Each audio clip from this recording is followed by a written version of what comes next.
Well, of course, we all know the song. It's the most wonderful time of the year. Well, the lyrics, though, my great singing voice. Those lyrics, though, as we also all know, could be edited to include words like expensive and stressful. Yes. So how can we make sure we don't lose the fun of the holiday season because we're running around like chickens with our heads cut off, trying to be all things to all people in our lives? Our friend Keenan Smith is in Detroit with some great solutions. Here we go.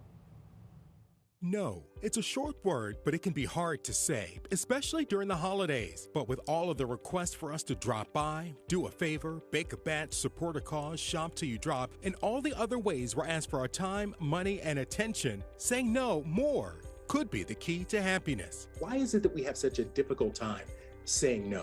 Oftentimes, we are really worried about what other people are going to think about us. Licensed professional counselor Kelly Houseman says, generally, we want to get along, and we often want to avoid disappointing or hurting the person making the request. For others, it's a fear of conflict. Is it hard saying no? No, not for me. Kasima Simpson is planning her upcoming wedding and says she's learned to say no, in part to protect time with her fiancé, Yolanda. People scared to have conversations.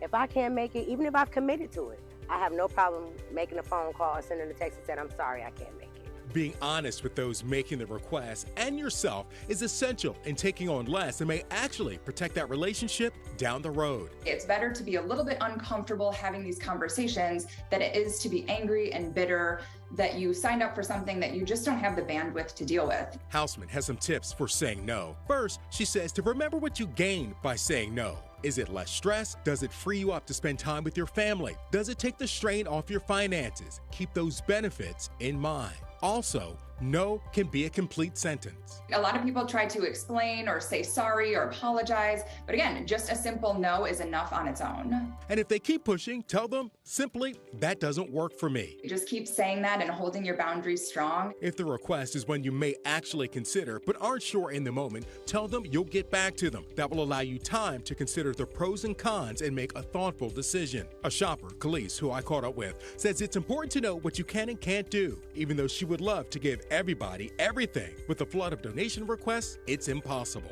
We want to help everyone out, but I also don't want to be in debt. And that feels worse than saying no. Good point. Yeah, it's about boundaries. And I think not just holiday time, anytime. Saying no. You can't do it all. You can't be everybody to all people, and you just have to, this is what I can do. That's a wrap. Exactly. Don't apologize. No. It's okay to say no. It is okay. Great advice. That's we can right. carry on even after the holiday season. And you know what? No, we're not going to do any more in this segment than that. Than this. We'll be right back. We will.